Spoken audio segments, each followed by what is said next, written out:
part of the big debate here is whether the situation is kind of how you characterized it before, which could be that the Fed and government and economists are just getting better at understanding how to run the Fed, or whether it is kind of this Ponzi scheme where they keep building the tower higher and higher as the bottom is collapsing, and eventually it's going to catch up with them.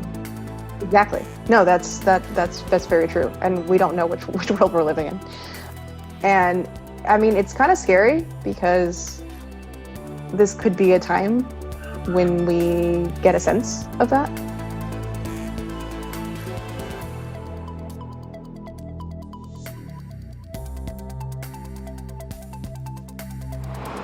Today, we're going to be having on Victoria Guida, who is a reporter covering financial policy at Politico. She's going to be joining us to cover the ongoing economic side of the coronavirus crisis, which seems to be turning into potentially one of the greatest economic shocks in history.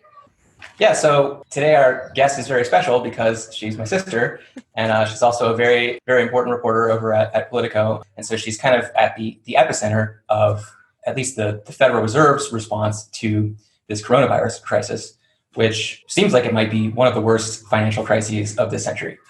They're kind of front and center right now, and she has a front row seat to that. So we're very excited to have her on today. Yeah, thanks for having me.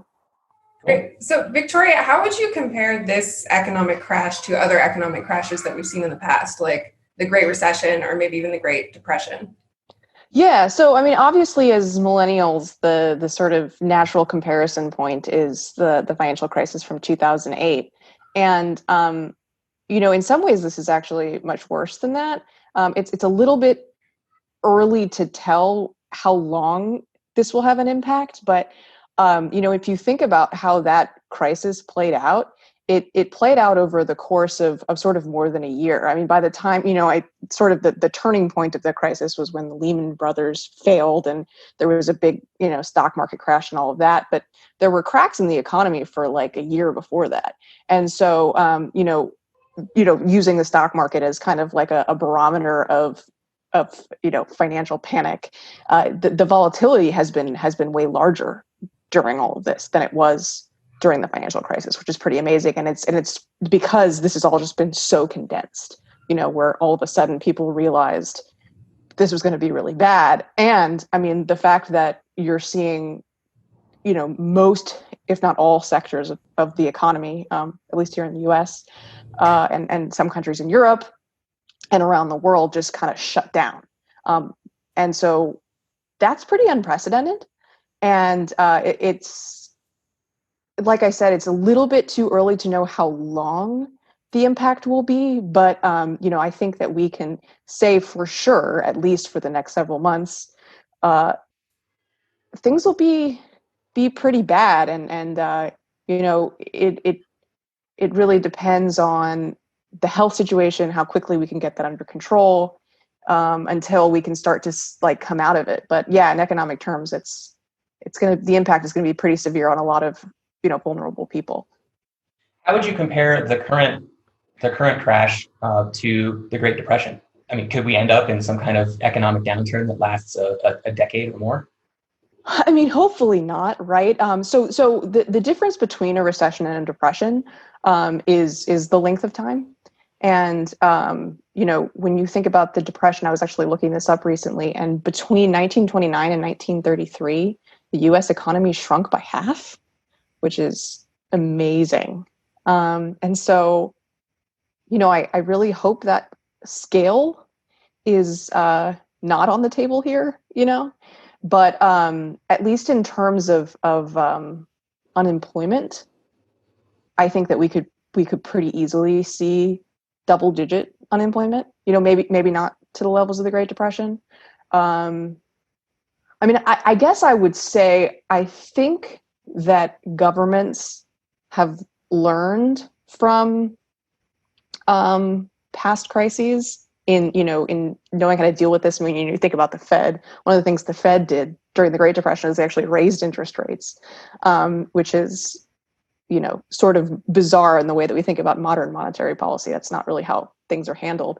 I would actually be interested to know what you guys think should be the response to the crisis. Because I mean, there's pretty widespread agreement, not among everybody, but across the ideological spectrum. You generally hear economists say that the way to get through this, because it's a unique situation where you're basically shutting down private activity, the only way to respond to it is just basically to fill that hole with public spending, just because we're sort of like voluntarily shutting down the economy rather than like needing to stimulate people to go out and spend. And I'm curious what you guys think about that, since I know that you're sort of government skeptical. That'd be a really interesting conversation. I think I'd be interested in just asking a little bit more of like, if you kind of describe details of like what the Fed is doing now, and then maybe Chris in particular, maybe some of us could give our opinions after that about what should be the case. So the Fed is, I guess continuing in the vein of what I was saying, which is that I think that the government, and the Fed in particular, has learned from past crises that they basically need to go big and fast. And so, in a span of over a week, the actions, the kinds of actions that the Fed took were pretty staggering. So they cut interest rates to near zero. They basically announced that they were going to buy however many treasuries, government bonds, and mortgage-backed securities as necessary to keep those markets functioning. And they are doing whole other things, like, they're changing regulatory requirements to make it so that it's easier for banks to lend. For example, banks have requirements, they're called liquidity requirements. Basically, they have requirements to hold a certain amount of cash as like a rainy day fund. And the regulators are trying to make it, the regulators, including the Fed, are trying to make it easier for banks to dip into their rainy day fund, since, if this isn't a rainy day fund, if this isn't a time to use it, I don't know what would be. And they also have launched all of these emergency lending programs.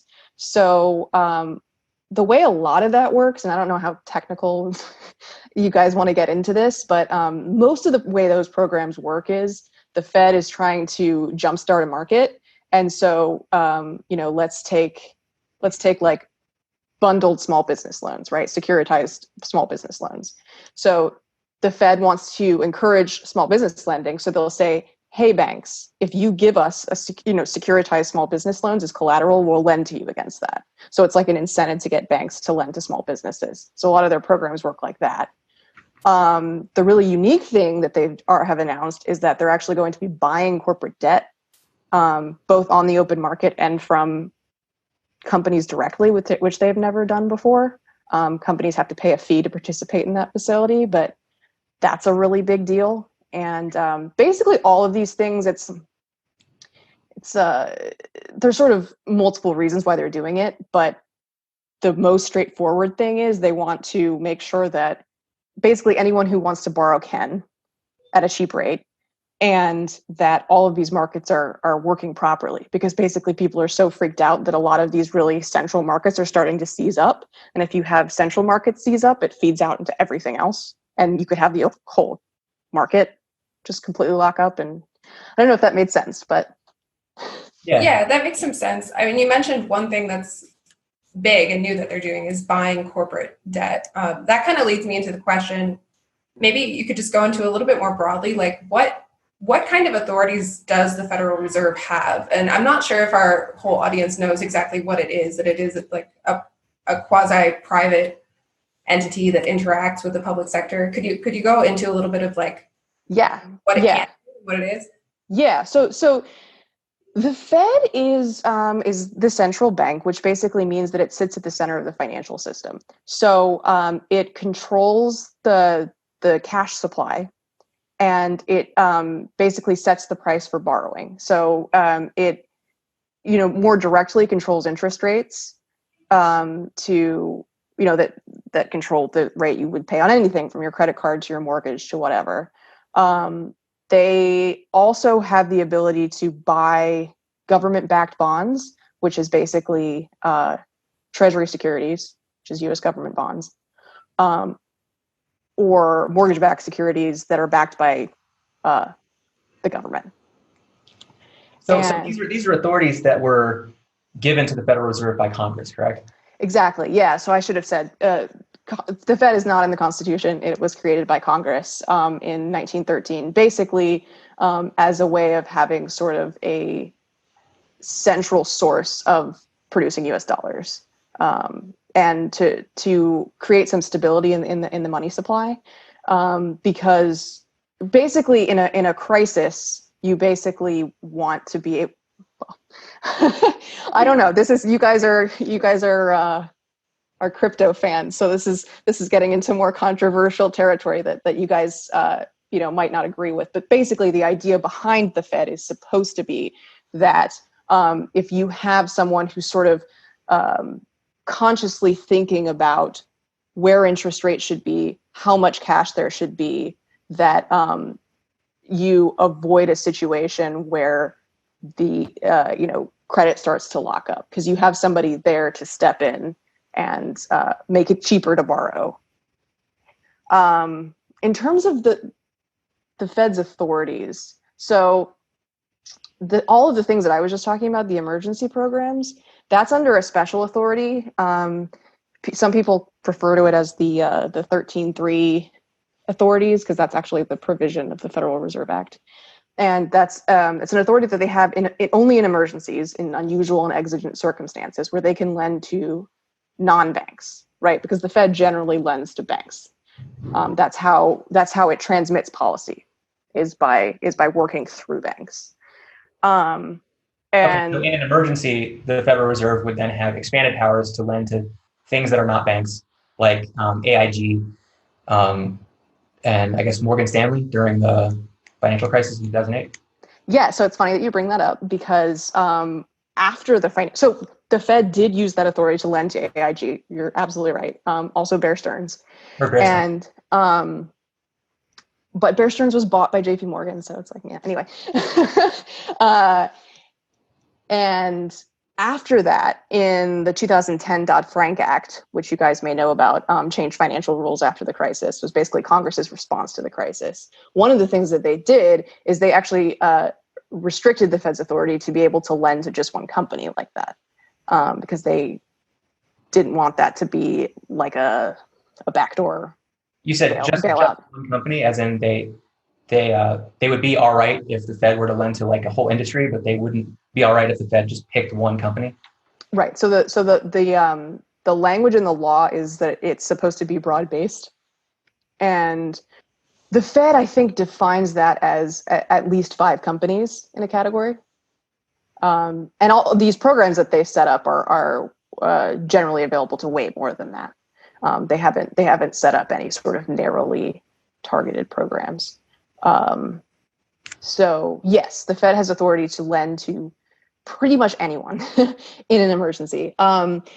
Now, a caveat is, I think I mentioned earlier, for the corporate debt program, businesses have to pay a fee to participate in that facility. Other than that, generally, when the Fed lends to anybody, including non-banks, they usually have to put up collateral of some kind. So like during the crisis, when the Fed lent to AIG, this was controversial, but the Fed basically took AIG's insurance policies, right? Like totally separate from all of the interest rate stuff that was getting them into trouble. They were like, oh, meanwhile, AIG has all these like life insurance policies that are fine, that are totally different. And they took that as collateral to lend against.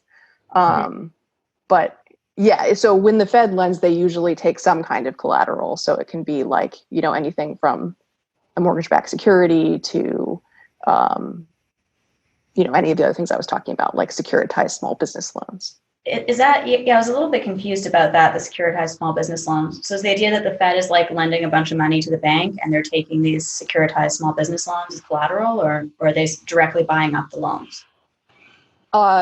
Yes. So they are taking the securitized small business loans as collateral from the banks. Because if banks can give that to the Fed as collateral for a loan, then that gives the bank incentive to want to make those loans, right? Because they know that they can get cash against it. So it's basically, like I said earlier, the way that the Fed generally acts is through banks. And so a lot of what it's doing is to try and specifically calibrate its policies to reach people that it's not actually directly lending to, but it's like doing things so that the banks will direct money towards those people. Separately, there's so much that's on the table here. The Fed has announced that it's going to do a Main Street lending facility where they haven't actually announced the details yet, but one thing it might do is actually buy small business loans from banks directly, like not even securitize small business loans, just like you make the loans, we'll buy them from you. Okay, so just to summarize what the Fed is and what it does, it basically is the only entity in the banking system, in the financial system, that can create money from nothing, and it does this by buying things, basically. So it can buy government debt, it can buy mortgage-backed securities, it can buy financial instruments, it can buy it sounds like it can buy small business loans, and it also it can destroy money by Selling things. Yeah. Yeah. And I will say, just to pretty much everything you said was accurate. The only thing I'll add is in normal times, the Fed only has the authority to buy government-backed bonds and technically short-term municipal debt, although it's never actually used that authority. And so all the other things that it's buying, it's doing under its emergency powers. Okay, so actually, I wanted to ask about that because it seems like the Federal Reserve creating money in order to buy government bonds is a little bit like the government creating money in order to spend. I mean, it's just one step away from that, right? Yeah. So it's a little bit of accounting voodoo sometimes, but the Fed always buys government bonds on the open market. They don't buy it directly from Treasury. You might have heard the term primary dealer. Basically, there's a group of institutions that is authorized to do business directly with the Treasury Department, and those are they're basically like a group of banks and brokerage firms that buy government bonds directly from Treasury at an auction, and then they sell those. And so the Fed is not someone who deals directly with the Treasury, and it's because they don't want to be seen as what you're talking about, which is basically monetizing the debt. It's just like taking U.S. government debt, borrowing, and turning it directly into money.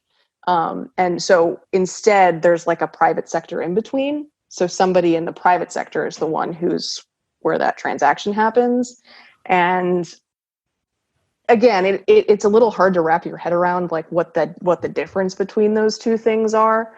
But the reason why it matters is because the Fed doesn't ever want to be seen as allocating credit in any particular, like they don't want to be the ones to choose where credit goes. They just want to facilitate borrowing conditions. But the more you think about it, the more it the more it makes your head hurt. Sure. I mean, one thing that makes my head hurt a lot when thinking about the Fed, like buying bonds, is like if the Fed is, it is correct that the Fed is like creating money by buying bonds, right? Yes. It can just buy however much it wants, basically. Yeah. Although I will do like a pedantic explanation here. So money is actually a specific term that means that's like cash that's out there to be spent by people. There's also what are known as reserves, which is basically cash that the banks hold at the Fed, right? So like the central bank really is a bank in that the banks put their money at the Fed. And so the reserves that the banks put at the Fed is technically part of the cash supply, but it's not part of the money supply. And the reason why that matters is because it's the money supply that drives inflation. So when you think about the level of money that is available to be spent by people, that is what drives prices. And so the reason I'm bringing all this up is because, it's easy to think like, oh my God, the Fed is buying all of these bonds. It's creating all of this money. Why is this not just like destroying the dollar? And part of the reason is because not all of that is actually part of the money supply that's being like actively lent and spent. Right. So I guess you're referring to the different measures of the money supply. So you mentioned the cash supply, which I thought was the narrowest definition of money. I mean, that's like physical dollars and maybe bank deposits, I think, is included in that. Yeah, so I'm using the term cash and reserves kind of interchangeably here. So when I'm saying cash, I guess there's like the actual physical dollars, right? Which, as you're saying, is like a narrower subset. A reserve. This is where it gets into like, we're really going down a rabbit hole here. But like a reserve is just a unit of money that you can turn into a dollar, or you can turn into whatever else. And so it's like, anyway, I'm probably going way too far down a rabbit hole. But the point I'm trying to make is that by buying bonds, the Fed is creating reserves, but that doesn't necessarily translate immediately into like a surge of dollars and cash into like what is being spent in the economy. Right, because it's not being circulated in the economy. It's just being kept in the Federal Reserve. Right. Okay. Yeah, what I was basically going to ask, though, is if the Fed is like buying all these bonds, and then, presumably then it's owed interest on these bonds, but it's creating money to buy them. Like, is it possible? Like, it seems to me that it would be impossible for the debt to be repaid at some level, because the interest owed plus the original debt would be more than the money that was created. Oh, yeah, I see what you're saying.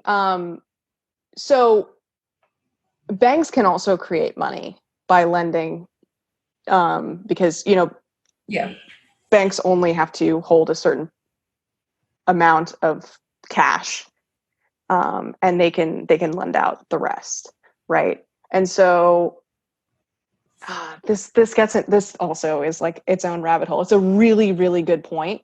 But basically the amount of reserves is not static, just based on like how much the Fed is buying and selling. There are other things that influence how many reserves exist. Is the I guess the easiest way of answering it. Okay. Well, I mean, I guess kind of taking it back to what is happening right now. You mentioned like banks can create money because they only have to actually reserve or like keep so much of the deposits that they receive, and they can lend out. Like if the bank receives a deposit, they can lend out, let's say usually like 95% of it, and they have to keep the 5%. So that results in like a money multiplier when that loan is then deposited into a different bank, and then that bank can lend out 95% of that.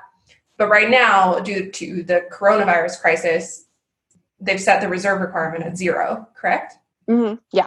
So to me, and I posted something recently, which you actually replied on, and I was kind of confused about it. To me, that seems that it means that any bank it means that like banks could create unlimited money, right? Because if banks receive a deposit of $1,000, they can lend out that $1,000. That $1,000 goes into another bank. They can lend out that $1,000, and there's no limit to how much that $1,000 can grow and how many balance sheets that $1,000 can be on.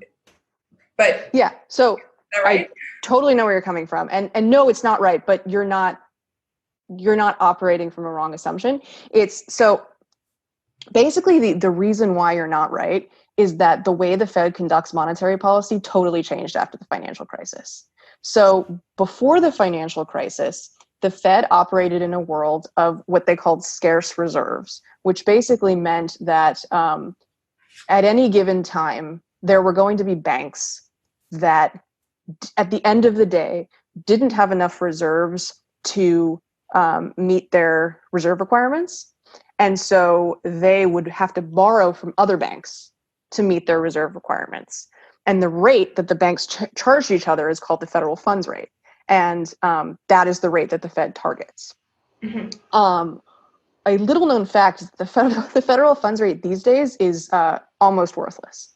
It doesn't really mean anything anymore. And the reason is that during the financial crisis, the Fed changed its framework. So it bought up all of these treasuries and mortgage-backed securities, right? And so the reserve supply ballooned to where every bank had way more than enough to meet all of their reserve requirements.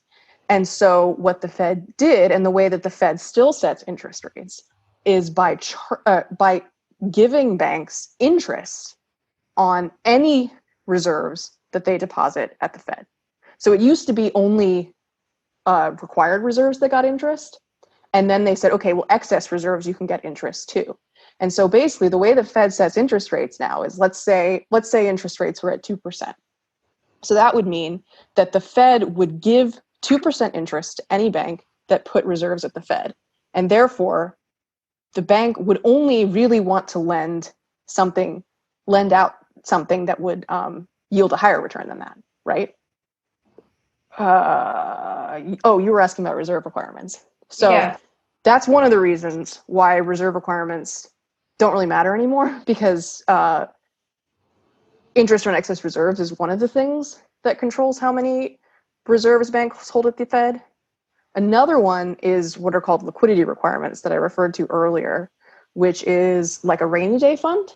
And basically the banks say, the Fed says, hey, banks, you need to hold a certain level of cash or other assets like treasuries that can be pretty much immediately turned into cash, just in case, right? Because we don't want a repeat of the financial crisis where you guys didn't have enough cash to keep lending to people and to like meet your everyday obligations. So those liquidity requirements were already well above what the reserve requirements were. So a natural question that you might ask is, well, then why would they cut reserve requirements to zero?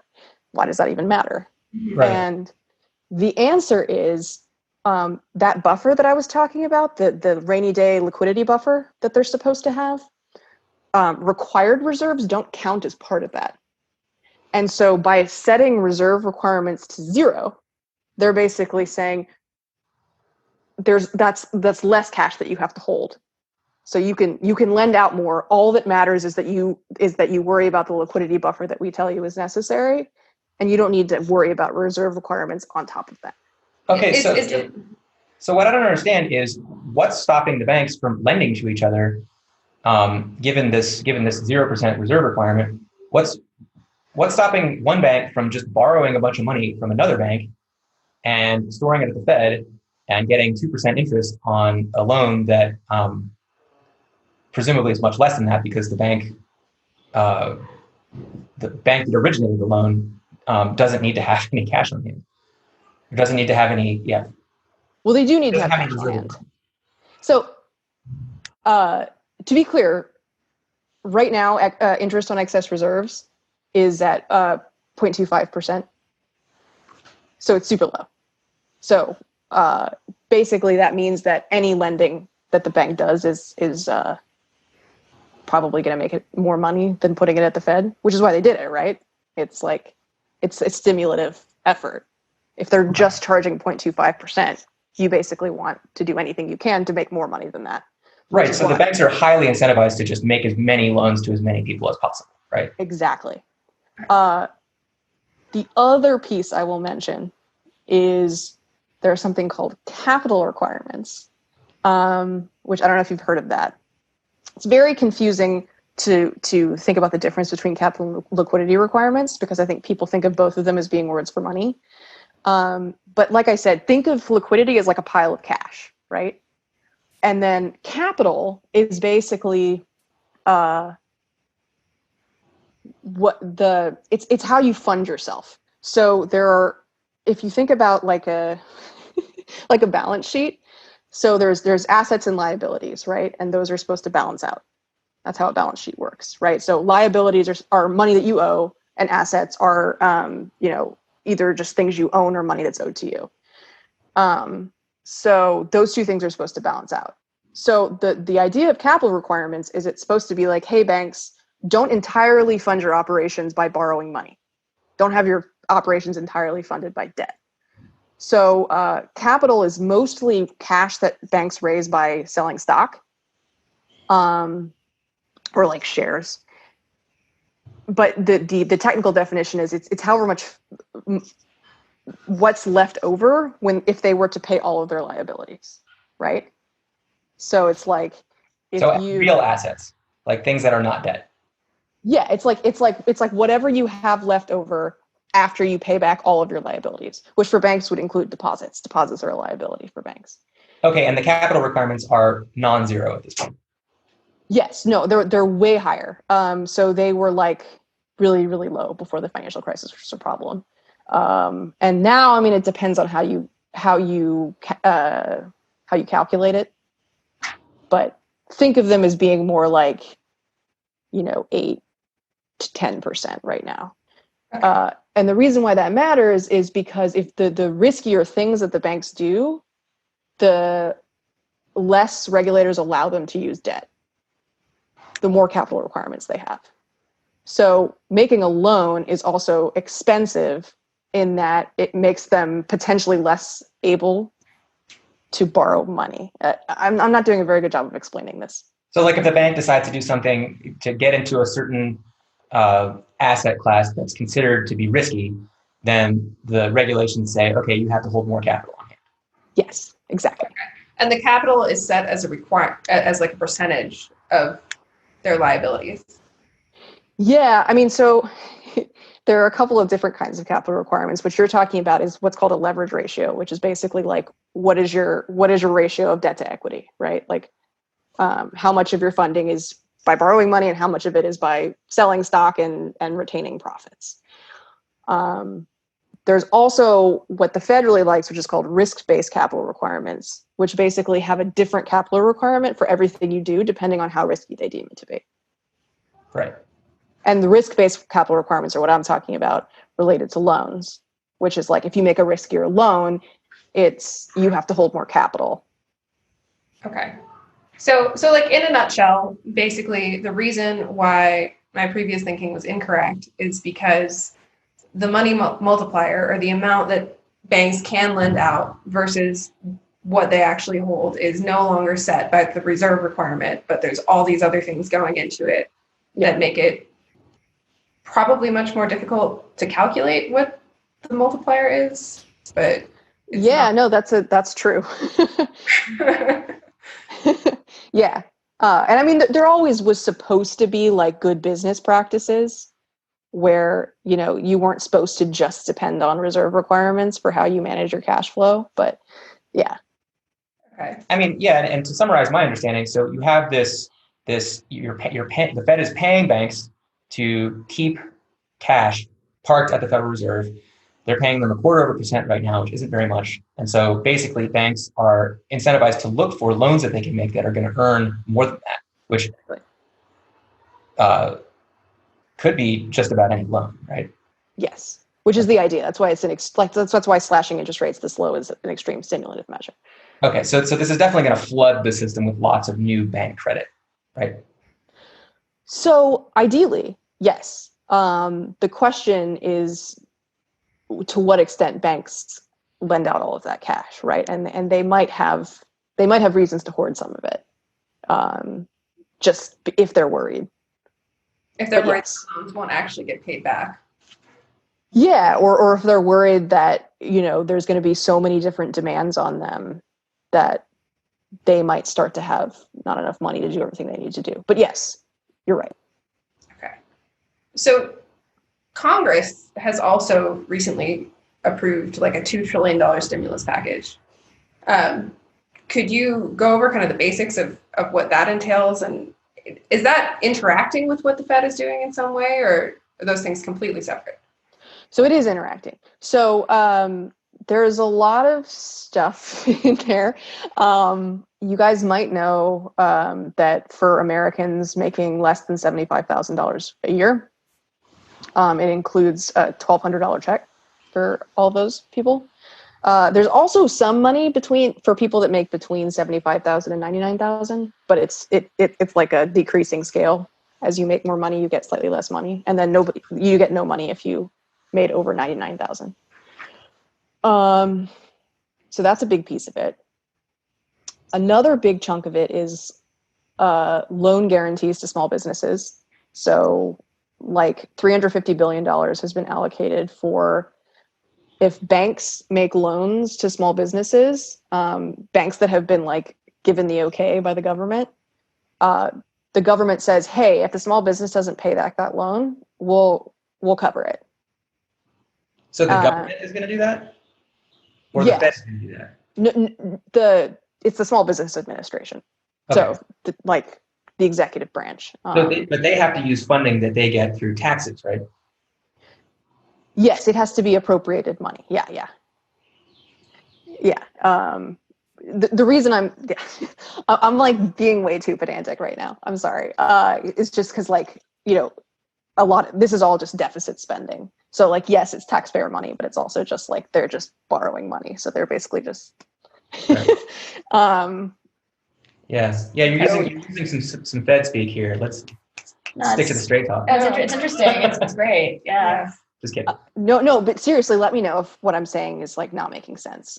Because I can go into less detail or more detail if I'm being confusing. So just let me know. So yes, taxpayer money is backing those loans. I should clarify. So you mentioned the $2 trillion. All of that is taxpayer money. All of that is money that Congress is allocating out of like taxpayer money. If they also have a bunch of deficit spending, like, does it effectively matter what's taxpayer money and what's debt? Yeah. So, well, let's come back to that because that's another level. Yeah. The Fed is funding whatever the deficit is. Yes. Well, also interest rates on U.S. government debt are below the rate of inflation right now. So it almost doesn't even really matter. Like we don't really have to worry about the interest payments because they're so insanely low right now. So that's why it doesn't really matter as much right now. But in terms of what's in that bill related to the Fed, there is, you may or may not have heard, there's a $500 billion fund for like lending to corporations, government lending to corporations. Most of that money is actually money that Treasury is going to use to back up the Fed's emergency lending programs. And this is a little bit confusing, but basically the Fed doesn't want to take losses on any loans because it sees it, because it's the source of money. And so it doesn't really see itself as like a real player in the market, right? It's not, like I said before, it doesn't want to be the one choosing who gets loans. It doesn't want to like favor certain companies or industries over others. And so that's why it like creates these programs with rules, and then whoever wants to come comes. And then it doesn't want to take a loss because it's like, hey, we have infinite money, right? We're not like a real lender.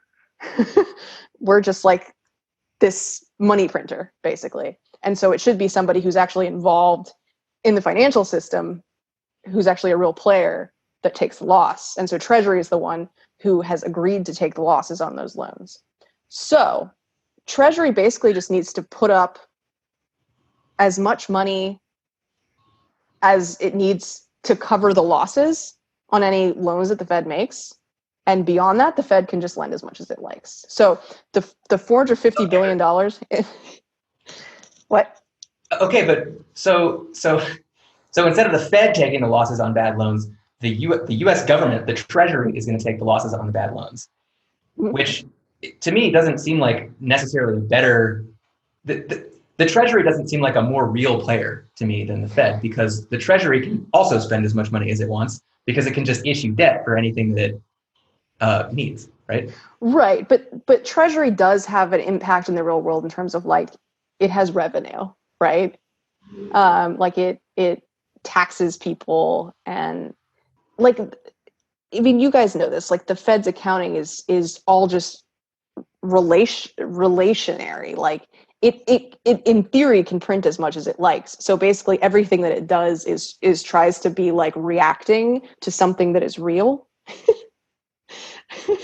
You know, what? I mean, it doesn't want to take losses, but does it take profits? So it earns profits on the securities that it owns. So like mortgage-backed securities and treasury bonds, it earns money on that. And here's the kicker. You guys are going to love this. The profits that the that the Fed makes get swept to the treasury. So if the Fed were to take losses, it would actually be taken out of the money that the Fed gives to the treasury. Wait, okay, so can you give us a more concrete example of that happening? So every year, the Fed gives however many dollars in profits. So I think last year, it was like 68 billion. The Fed sent like 68 billion in profits to Treasury. So it wouldn't have that money to send anymore if it took that many losses. Oh, okay. But it would. Well, so this does get into like, it's all about how you think about it, right? Like the Fed has this very specific idea of itself, and it says, look, we don't decide where the money goes. That's Congress and the administration. They're the ones who make the decision about like what government policy should be. And so the idea about Treasury taking losses is they're basically like, look, if the government is going to take responsibility for this, for like lending to companies, then it should be elected officials that make that decision and like take on that loss. And we're not like a get out of jail free card. It's basically the idea. Okay. I know there's something about like the Fed having shareholders too. Like, are they involved in this profit gaining in any way? I'll tell you what I know in response to your question. So banks that are part of the reserve system are required to buy stock in the Fed because that's how the Fed is funded, right? The Fed is funded by banks buying shares in the Federal Reserve System, and then that's the money that's used to operate the Fed. And then also, like I said, the Fed can earn money on like interest from Treasury securities, for example. So it has like some other methods of earning money, but basically that's like its base of operations. That's why it doesn't need money from the taxpayers. It's funded by fees, basically, from banks. So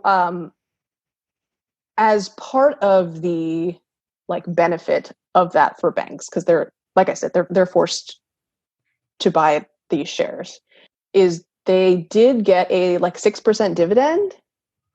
But I think that dividend is smaller now, and I can't remember exactly what it is, but basically Congress is very obsessed with finding ways to pay for things. And every time they learn about money that they could be getting that they're not getting, they're like, oh, that'd be a good pay for. So in recent years, they've cut the dividends that banks get, I think. But through acts of Congress? Yeah, as like a means of funding various things. So banks, so the short answer is yes, banks do get a dividend, but I can't remember exactly how much it is right now. Can other entities or people buy shares in the Fed? No, it's just banks, and those are the banks that are regulated by the Fed. So this might be more detail than I need to get into, but like there are two different categories of banks that are regulated by the Fed. One are little banks that decide that they want to be regulated by the Fed. Because if you're like a little state bank, then you can either have as your primary regulator the Fed or the FDIC. And some of them are like, okay, we'll be part of the Fed system. And so they buy a share.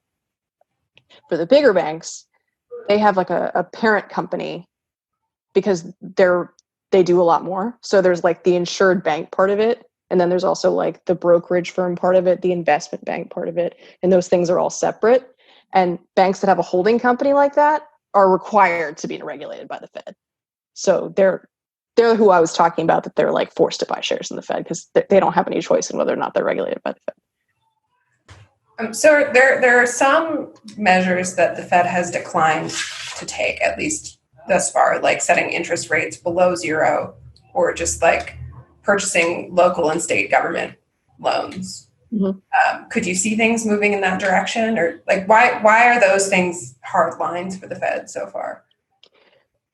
Yeah, it's a great question. So the Fed has the power to directly buy short-term state and local government bonds, and they have basically been hesitant to do that because they don't want to be in a situation where, it's like, oh, Detroit is bankrupt, the Fed bailed them out, right? Because again, this gets into a situation where like the Fed's MO is like, we don't want to get involved in specific credit decisions. We're just trying to make credit available and making sure that markets are working. So don't like call us to do on anything too specific. It's like they're obsessed with that, which is part of the reason, like when they did that with AIG, they lost that power. So it's like, it also seems like Congress wants that of them too, to not get too involved in like making specific political decisions about like where money should be allocated. What the Fed could do is it could do like what it's doing with corporate bonds, where it's basically like, hey, any state and local government, if you want to like pay a fee and register with us, we can buy your bonds, right? And they might be more comfortable doing that because it's less of them making the decision, if that makes any sense. Like they can just set rules for it. Like, we'll look at bonds that are rated like this. We'll give priority to ones to like cheaper prices or whatever. And that way they don't have to feel like they're like specifically making the decision to bail out a specific city or state.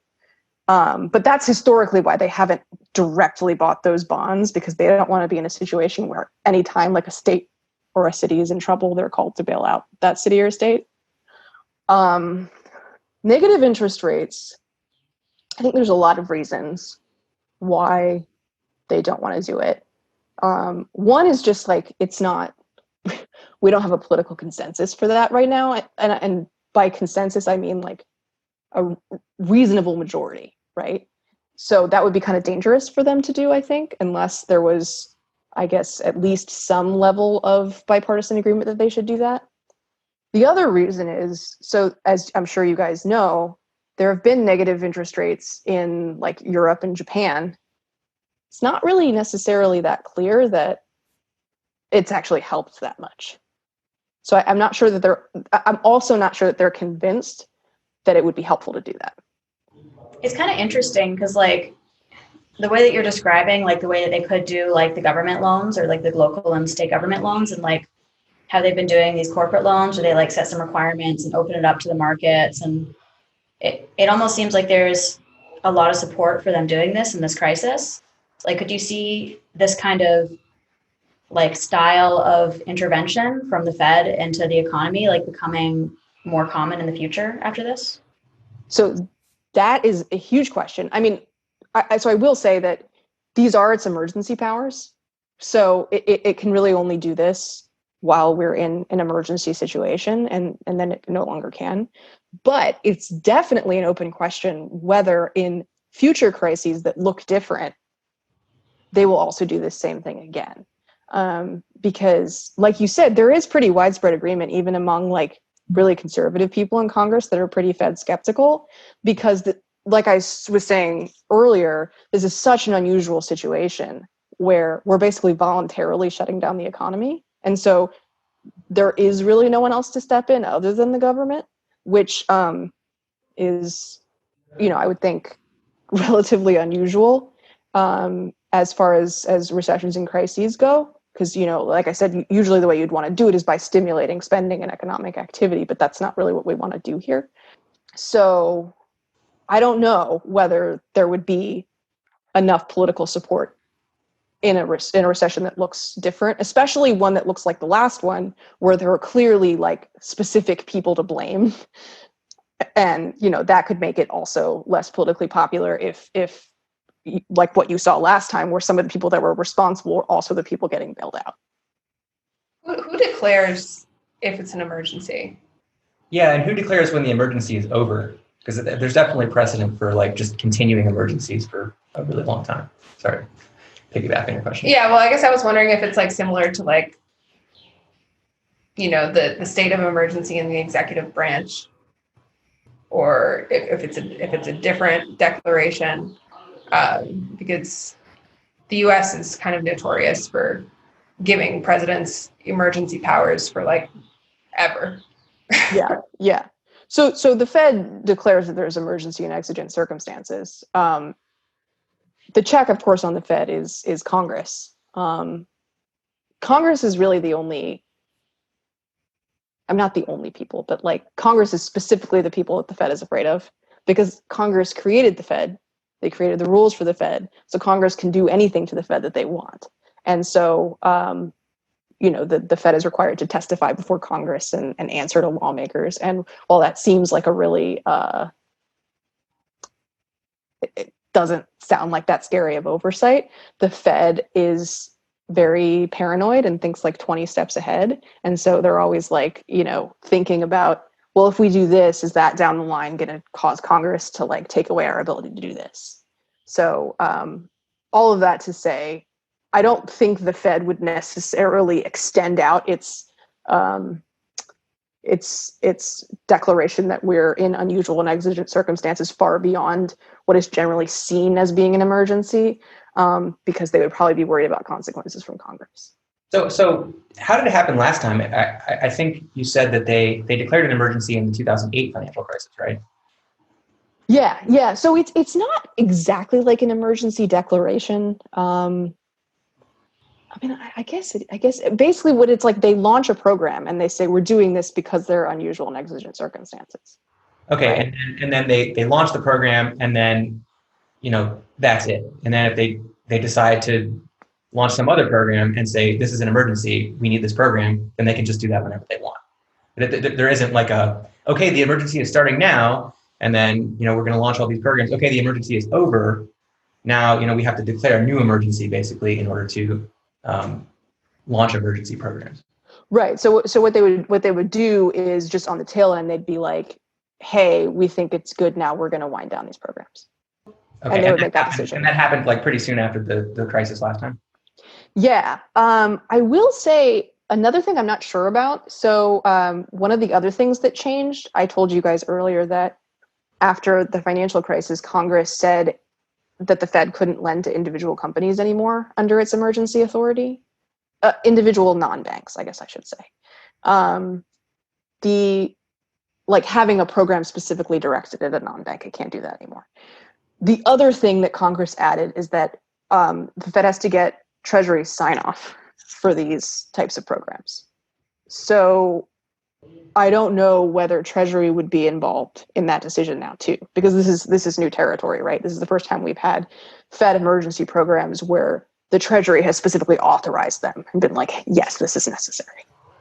This is kind of a broad question, but what do you see as motivating the Fed? Like when the Fed gets nervous that it might lose some powers to be able to do things, is it because the people at the Fed are just really concerned that they'll no longer have powers to help the US economy the way that they want to? Or is it because they're concerned that they might actually lose something on their own bottom line? Like, do they have some kind of a profit motivation, or is it just we are trusting that the people at the head of the Fed have the US's best interests at heart,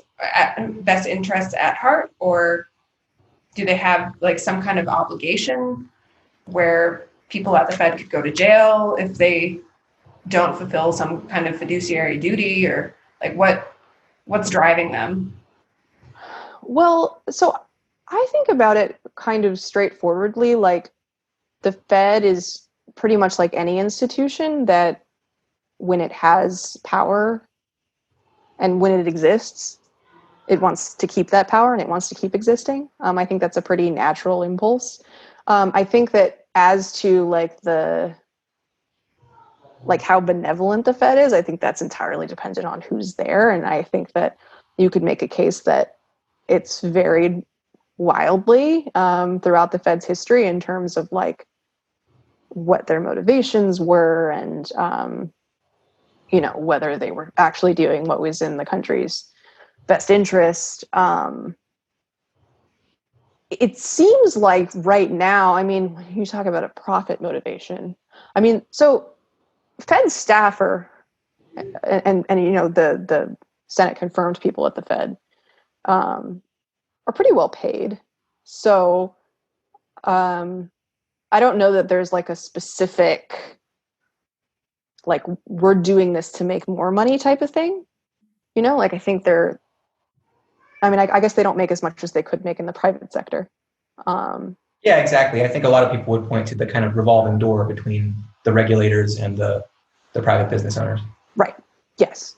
Which is obviously one of those things that's like, seems concerning, but also is not very surprising, when you have an expertise in something. That's another one of those things where I'm sure it just completely varies from person to person, whether you're transferring like a civic-minded person into a private institution, which would be a good thing, or if you're transferring like a profit-motivated person into a civic institution, which would not be a good thing. Well, I don't know.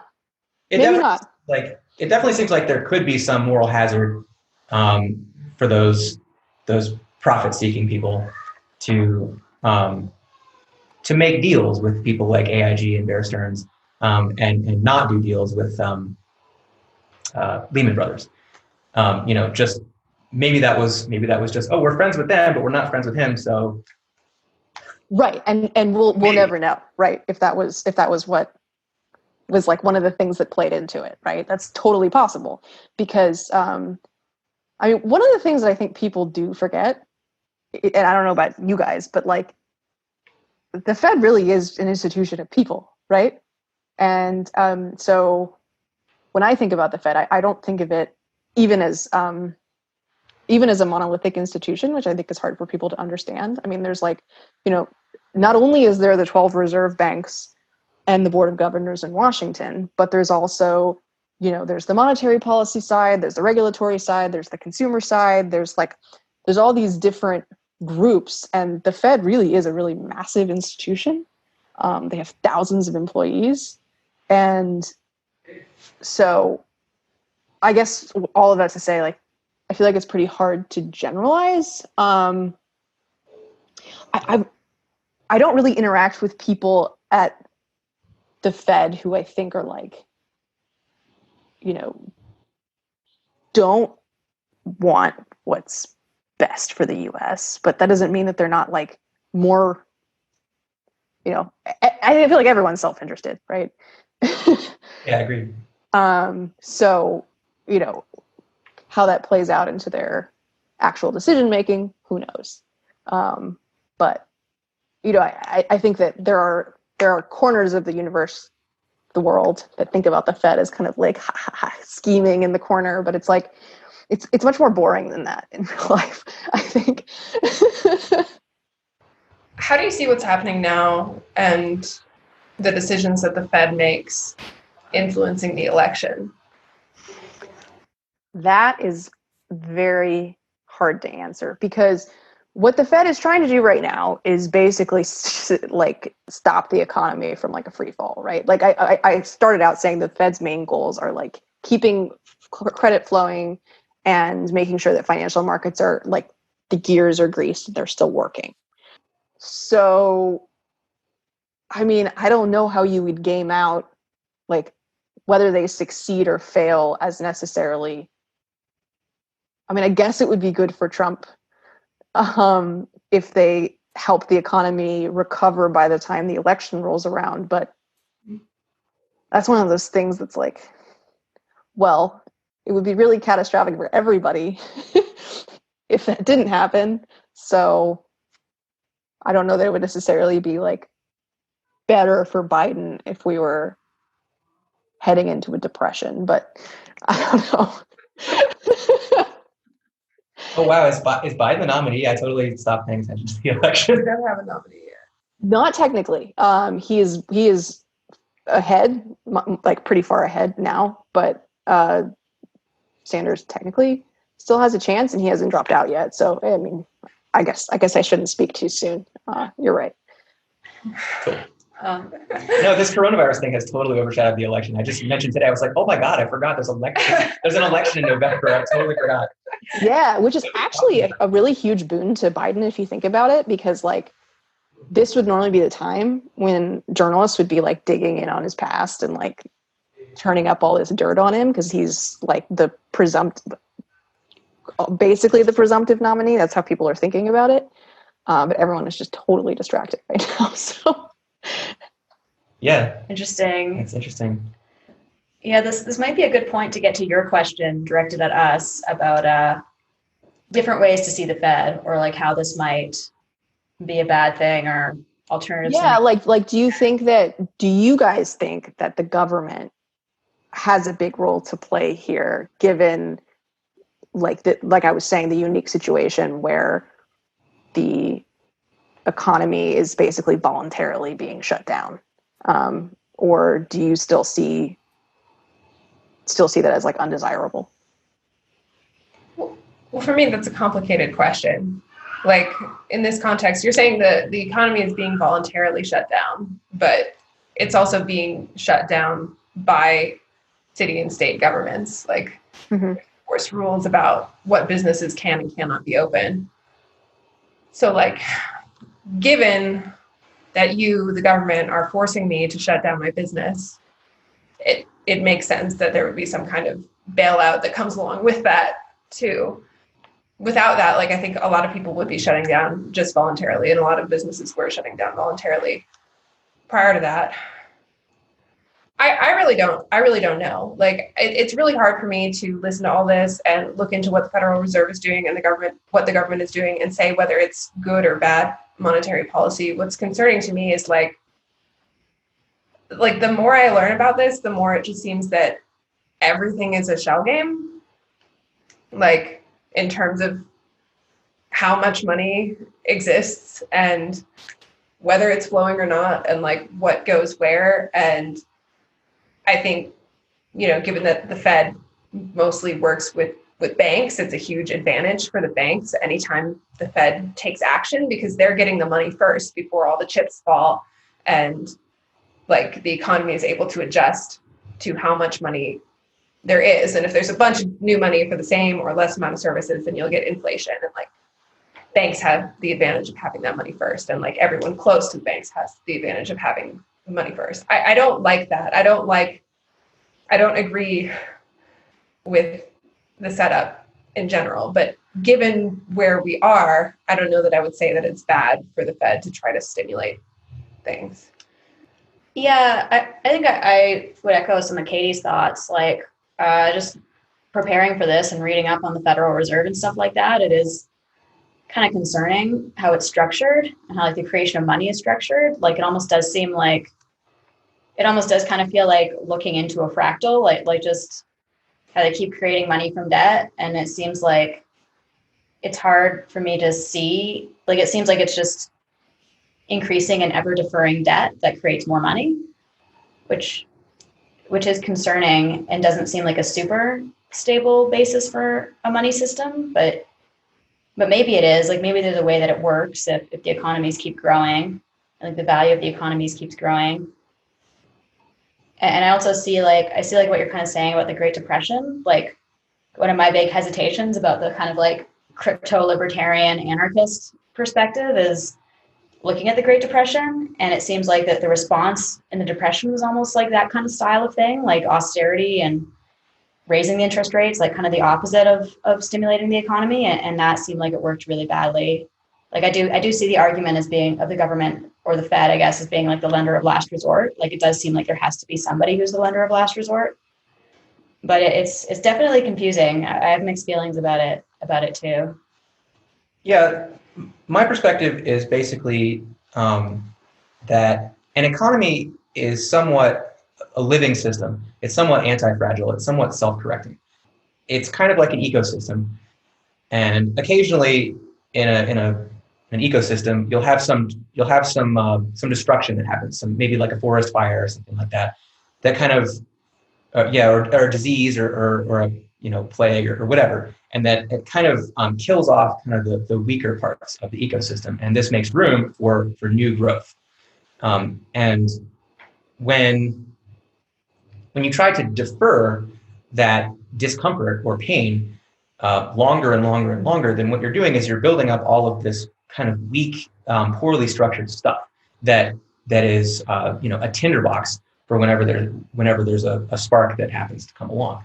And so the Fed, I see the Fed as kind of like it has these the triggers that happen when the stock market drops a certain amount, right? It literally has to step in and say, well, the market dropped too much, and so we'll turn off the market. Maybe that wasn't the Fed. Maybe that's just that's the SEC. The SEC, yeah, okay. And so there's these controls that happen in order to, that's too much discomfort. So we're gonna defer this by putting more stimulus into the system. And so it strikes me as kind of like, yeah, just like maybe taking a drug or something like that. That's it's not necessarily good for the system. It's increasing the fragility of the system. And every time the system feels pain, you just put more drugs in.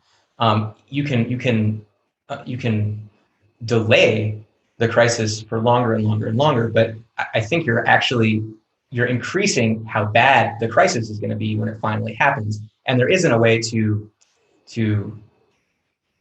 indefinitely put off the crisis. And so, when it eventually happens, it's just going to be that much worse because there's all this kind of malinvestment in the system. Yeah, well, and actually, to the point you were just making, one of the big questions is, I think we were talking earlier about how long this is going to last, and whether this is going to be a depression or something like that. Heading into this, there were all of these companies that had a lot of debt that maybe was unsustainable. And so one of the things that could make this worse is if basically that this is the match that lights that tinder. So I think that what you're saying is definitely a strong argument that is out there. The other side of the argument is basically that we never want to have a recession because recessions are so painful, especially to the most vulnerable. And so anything that you can do to stave off a recession is ultimately worth it from the human perspective. I don't really know which is what is right. Both of those seem valid arguments to me. But yeah, no, you make a good point. Do you think it's realistic to never have a recession? Again, I don't know. It seems theoretically possible. I've talked to a lot of economists who actually do think that the Fed has been getting better at monetary policy, which is obviously a completely subjective question. And I'm sure there are people that would argue the opposite. But, in theory, you could imagine a situation where, absent a pandemic, right, which basically blows up this whole conversation because people were thinking, oh, maybe we are avoiding a recession, but we can't avoid this recession.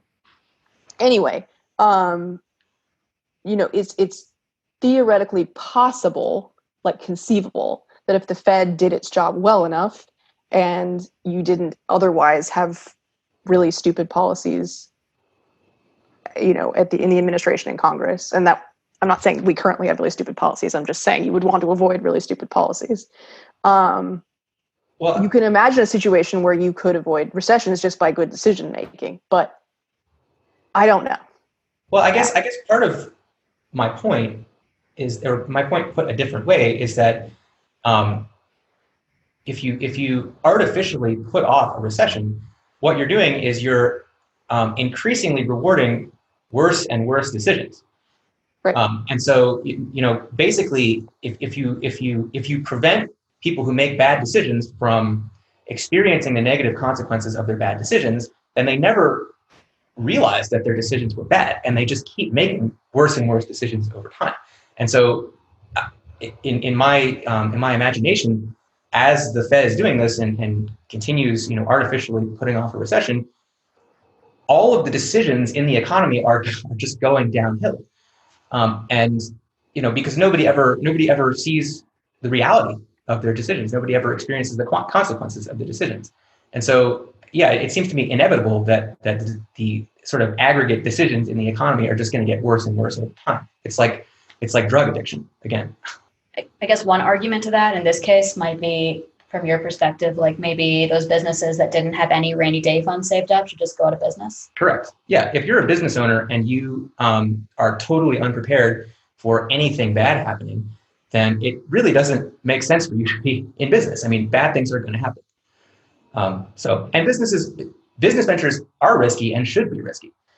This is why they're profitable, because people who are really good at it and take the correct risks get a huge reward. People who invest in something that's way too risky and is really just honestly a dumb decision shouldn't be bailed out. They should be allowed to experience the negative consequences of their decisions so that they can make better decisions in the future. I mean, the businesses that might go out of business during a coronavirus disaster might not be the businesses that would be bad to have once things get back to normal. I'm just saying, if a bunch of airlines go to business because this is happening, that might not be, it might not be that those airlines just suck as companies. It could just be that this is an unusual circumstance that maybe the government should help some people through. Yeah. I mean, so basically the limit of what I'm advocating is kind of what happened in the Great Depression. You don't want a deflationary spiral where everyone goes out of business. There are obviously different schools of thought on what caused the Great Depression and what caused it to be so severe for so long. But in my opinion, it was all of the monetary expansion that happened during the 20s, which encouraged people to make horrible decisions and not learn from the consequences of those horrible decisions. And so basically everybody went out of business simultaneously. And then you just have this, deflationary spiral where the economy just there's nobody, there's just people just not working, they're not producing things. And you kind of have to restart the economy from nothing. It's like I said, with instead of small forest fires here and there, where the old inefficient stuff can burn away in order to make room for new ventures. The Great Depression I see as kind of like that giant fire that wipes out everything. And you definitely don't want that. You don't want to defer negative consequences of bad decisions, because that's what you get. You get a big fire that destroys everything. I see that. Right now, though, if you're trying to argue against a stimulus from the Fed in the moment, it's not like we have a foundation of a sound economy with sound money, and we're debating whether or not some third-party entity should come in and bail people out who are making bad decisions. The situation is more, at least the way I see it, the situation is more that the money from the very base is kind of poofed out of thin air and poofed into existence as debt.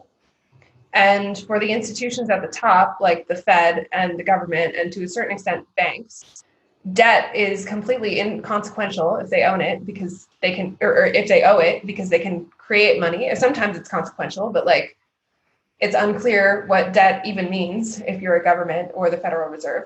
To be clear, the companies that borrow from the Fed do have to pay it back. Right.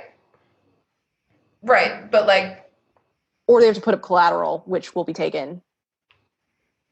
Yes. So they have to pay it back to the Fed, but the Fed isn't getting it from anywhere. It's not real to the Fed.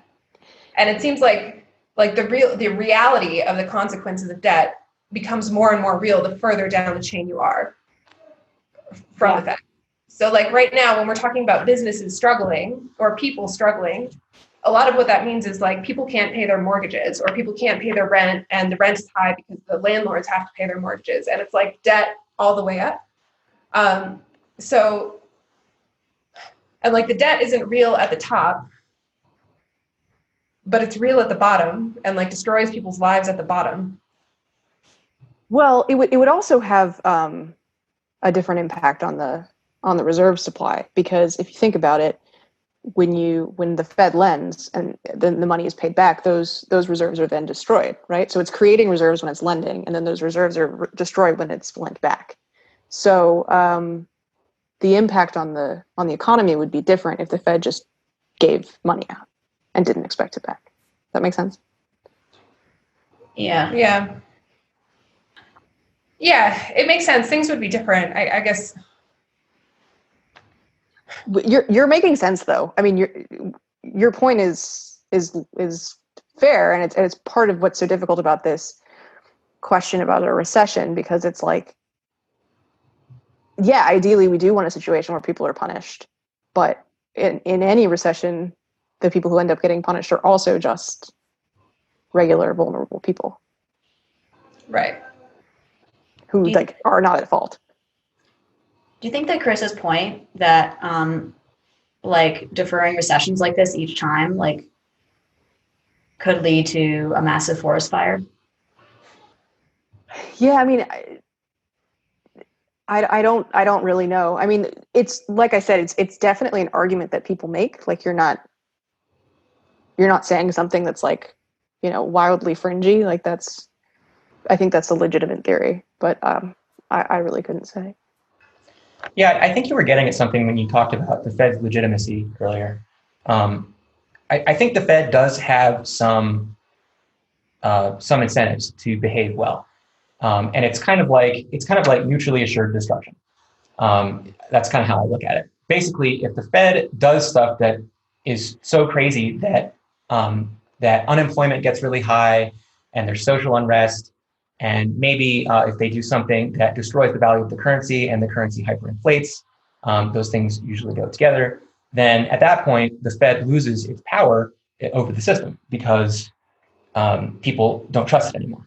And so the Fed has to, when it's doing something that might be questionable, it has to kind of, in the interest of preserving itself, it has to kind of obscure when it does that.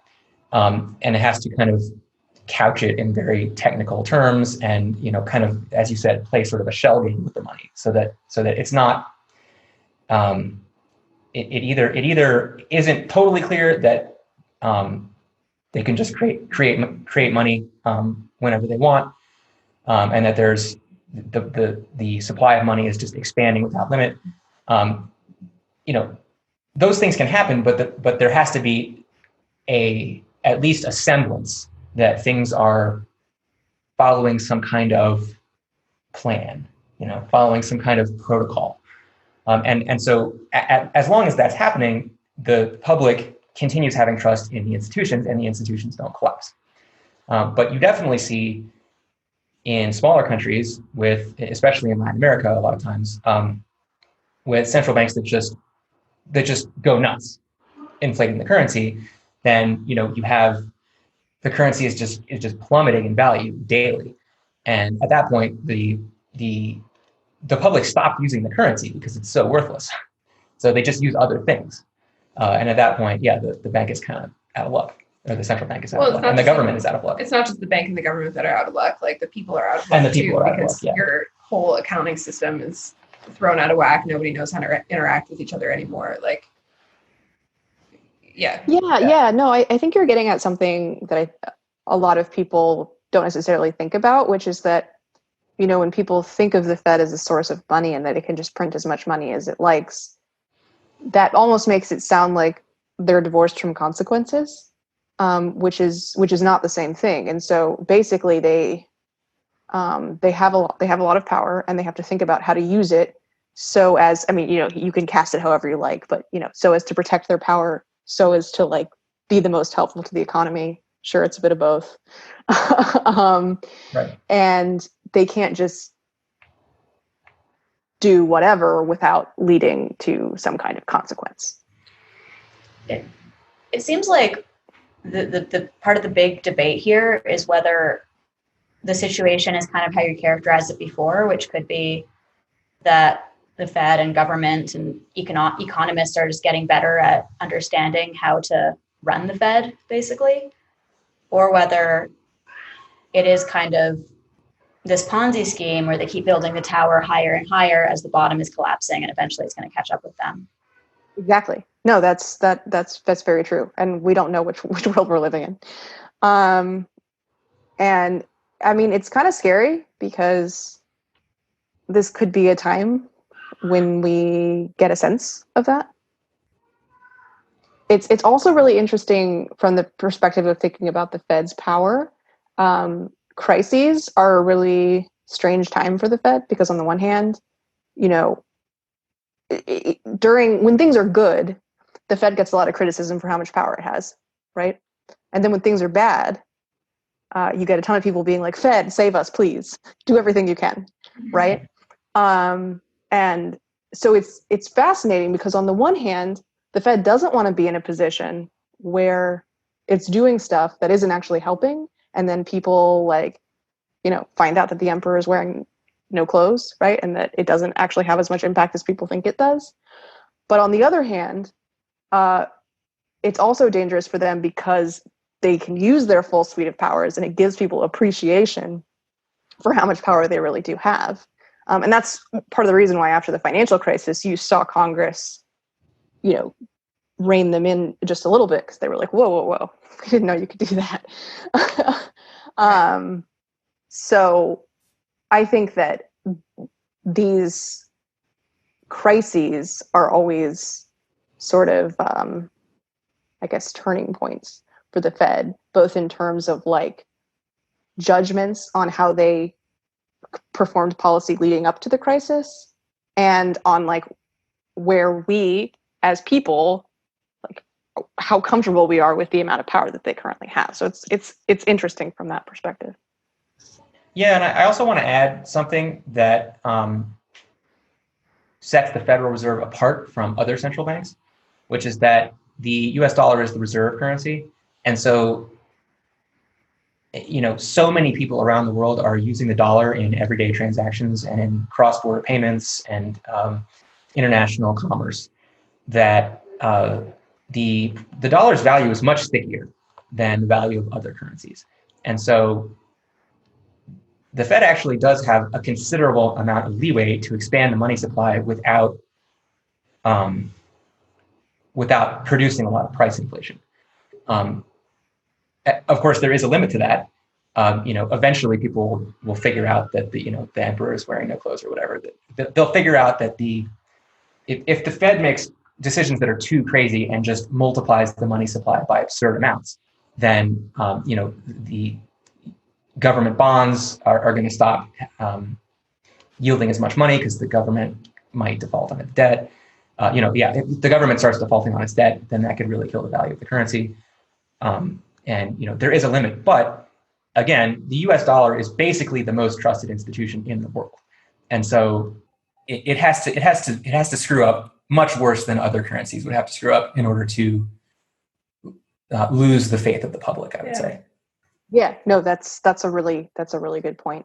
And that's actually been an interesting kind of scary dynamic of this crisis is, there's a huge demand for dollars in other countries, and there have been dollar shortages basically, right? Because there's only so many dollars outside of the US. And so the Fed, another step that I didn't even mention that the Fed's been doing is it's made it easier for other central banks to exchange their currencies for dollars, because the Fed doesn't want a situation where there are crazy dollar shortages in other countries, which makes the dollar skyrocket, right? Which could actually destabilize the world further, because there are a bunch of emerging economies that have dollar-denominated debt. And so that would basically make all of their debt way more expensive at the worst time. Right. And way harder to pay off. Yeah. It's interesting. One question I was curious about, it might seem a little off topic, but during the Great Depression, what was the rationale for raising interest rates? Well, they wanted to. So they were worried about inflation, right? So it actually kind of gets to what Chris was saying.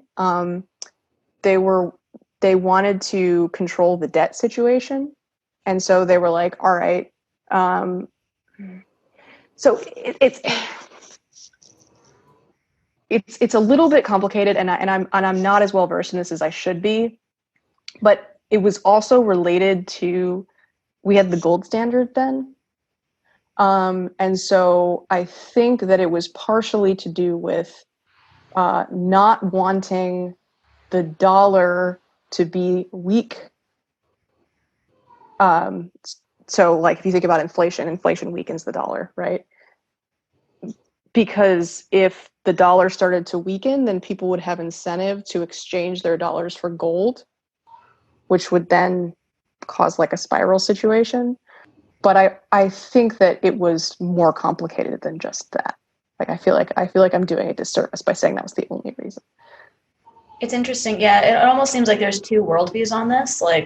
One which is more like fight inflation at all costs, keep the debt in control, balance the budget, let the weak businesses die. let the pain happen, that kind of thing, and there'll be prosperity later. And that seems like it's like that kind of rationale maybe was more active back then.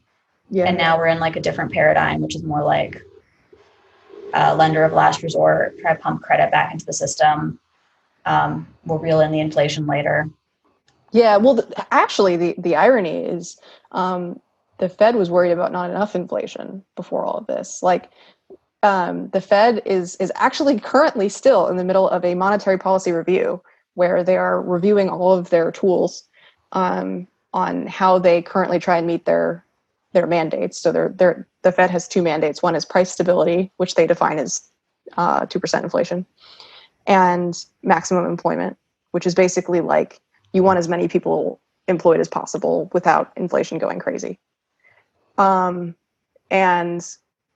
one of the big points of conversation, which is really ironic to think about in retrospect because we're in such a dire situation now, is inflation had been below 2% for years. And the Fed was really worried about that because they were like, well, we said that we were like trying to do a 2% target. And because inflation keeps coming in below 2%, people are just going to think of it as a ceiling and we're going to like lose credibility in our 2% inflation target. So that was like one of the things that they were wrestling over was like, what should we do to like help inflation sustainably stay at 2%, which now feels so trivial. Right. Huh.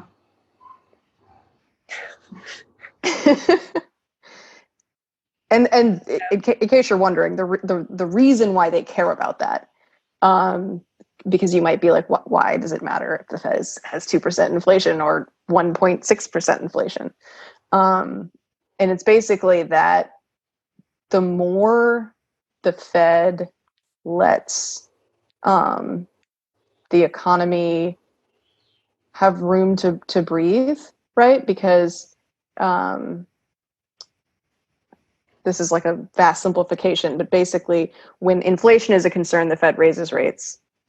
And when it's like you need to stimulate the economy, the Fed cuts rates. So if you allow inflation to go a little higher, then you basically give yourself more room to raise rates, which the Fed likes to do preemptively in case there's a recession so that it can cut. Right. Which is also kind of weird to think about. Okay. But they've had low rates for an extremely long time, right? Right. Like the interest rates have been almost unprecedentedly low. Right. But higher than in a lot of other countries, which is what President Trump was complaining about a lot. Mm-hmm. So does that indicate that, like, even though they were keeping the interest rates very, very low, it wasn't working well enough? It wasn't stimulating things as much as they wanted them to be? Yeah. So this is the other big question, which now is like been shelved. But there were all these questions that were like, why is growth not faster? And why is inflation not faster, given how low interest rates are now? And there are all sorts of different arguments as to why that is. Victoria, is there anything else I want to add to this conversation before we close off?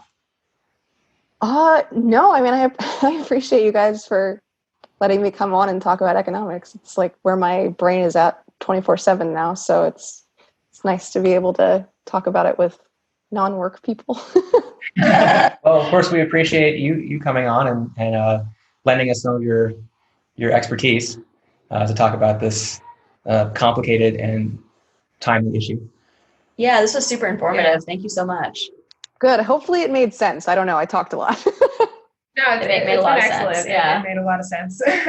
It clarified some things and brought up many, many more questions. Yeah, I learned a lot. This is super interesting. Cool. All right. Well, hope you guys are staying safe among all of this craziness. Yeah, you too. Stay safe and healthy. Yeah, totally. And anyone who's watching, if you like this content, please like, subscribe, leave a comment. Let us know what your opinion is on all this, and we'll see you next time. We're going to be putting out a lot of coronavirus content in the coming days and weeks, so stay tuned. Thank you. Thanks for joining us on the Multiversity Project. We hope you found this episode both mind-bending and enjoyable.